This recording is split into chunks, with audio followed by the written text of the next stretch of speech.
As a first-person shooter in a market that's never been more competitive, Haze is faced with a difficult battle. It never claimed to be a Halo killer or a Call of Duty slayer, but it will still be compared to the ruling champs of the genre. Haze also faces hype-fueled expectations, partly the result of a development legacy that traces back to GoldenEye for the N64. It also carries the burden of being a PlayStation 3 exclusive that's being pumped up as a big release. Haze is in for a tough fight, and you should expect a few casualties. I don't know about you boys, but I'm in the mood for a medal. Roll hard, baby! Go, go, go!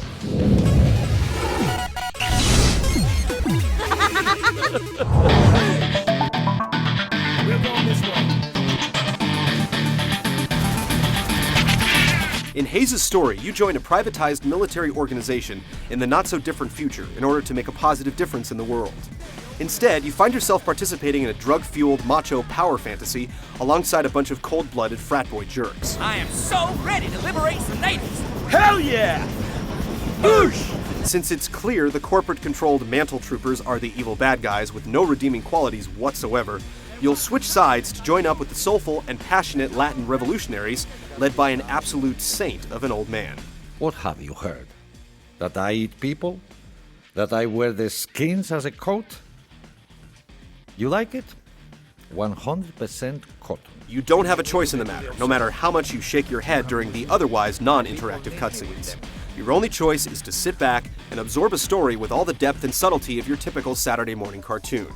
Unintentional hilarity will be your only hope here. I did something bad. Oh God, I did something bad. When you do regain control, it's time to say no to drugs and start shooting bad guys. There is some enjoyment in shooting the bad guys, at least. Boosh!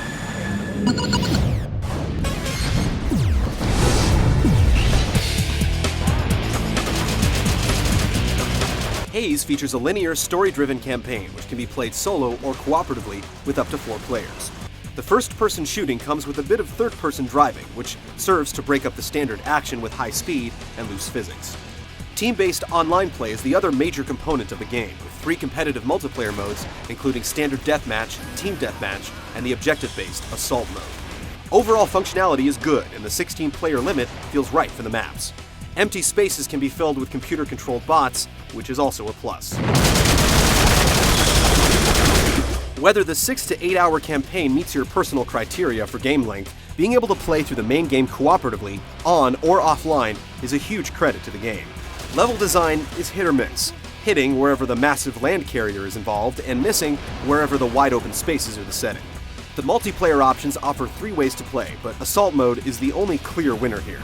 It's nothing original, but having an objective, like burning out patches of nectar-producing plants, fits in with the game's 2 opposing sides, and is much more compelling than straight-up deathmatch. Building the game around 2 different factions is one of Haze's defining choices. Mantle Troopers are the guys wearing the honeybee yellow suits and juicing on the performance-enhancing drug known as nectar. The Promise Hand rebels can play dead, set grenade traps, and inflict nasty overdoses. Giving each side its own unique abilities adds to the game's depth, but in multiplayer, the balance just isn't quite there. While the 2 sides have access to different tricks and 1 or 2 unique weapons, they share the same basic generic arsenal of assault rifle, shotgun, sniper rifle, and rocket launcher.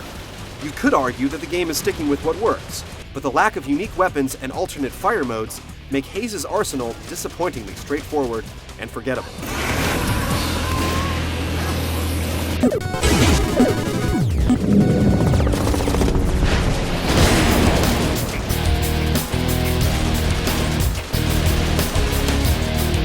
On a basic level, Haze plays pretty much by the book. You can crouch, zoom in with your weapon, chuck a grenade, bunny hop, and whack a guy with a melee attack. Apart from instances where you're clearly supposed to be using a vehicle, the game is largely focused on man-to-man combat. Either faction's assault rifle will get you through almost any situation. Sniper rifles and shotguns are regularly available to spice things up, and different enemy types will have varying levels of armor and different types of weaponry. Playing for the Mantle side, you'll definitely notice that Nectar makes your enemies easily visible, helps you aim, and puts some extra punch into your melee attack. You squeeze the left trigger to dose yourself up, and killing rebels during your high rewards you with more Nectar. If a trooper overdoses thanks to getting shot in the back or walking through a Nectar grenade, he'll turn red, lose control of his trigger finger, and be unable to tell allies and enemies apart. Strangely, you'll appreciate the effect more when it happens to you. It's genuinely disorienting, and those team kills clearly weren't your fault, right? Rebels have a few tricks up their sleeve, including knives and grenades to overdose troopers, but together with a bullet-dodging role, being able to play dead is their biggest asset. In a single-player game, the bad guys will forget about you instantly and focus on your friends, letting you pop back up and surprise them. In multiplayer, it can often act as a get-out-of-frag free card, although it's easy to be put right back down if there's an enemy around. The campaign has a couple of decent set pieces, but the challenge is primarily to engage and eliminate foot soldiers and continue to move forward, making the firefights the real meat of the gameplay. While the mechanics are solid, the computer-controlled soldiers on either side raise a few eyebrows. Enemies don't seem to benefit from their unique abilities, and allies are dodgy, unreliable, and prone to jumping right into your field of fire. Other general problems include vague objectives and wonky waypoint markers that leave you wandering around with no idea what to do. Playing cooperatively definitely makes the game more fun, and having reliable allies makes it an objectively better experience.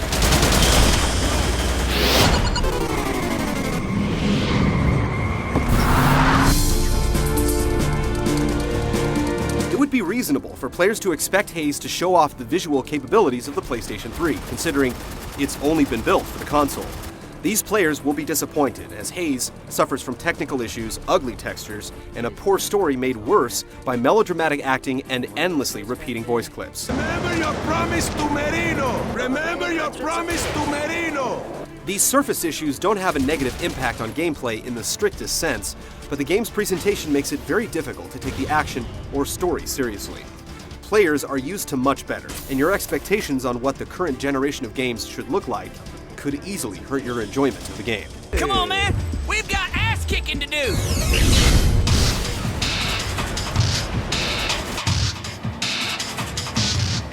Despite bugs that seem to pop up around every corner, Haze isn't an awful first-person shooter, it's just not a very good one. The ham-handed storytelling, melodramatic script, and over-the-top voice acting conspire up front to turn you off to the whole experience. But stick with it, and despite the generic weapons, the combat is primarily solid, and the different abilities of the rebels and troopers do add something to the game. If you can get friends together to battle through co-op, find a few favorite assault maps, or ignore the unimpressive tech, you'll be able to see something on the other side of the haze. We just can't promise that it will be something good. Just an animal!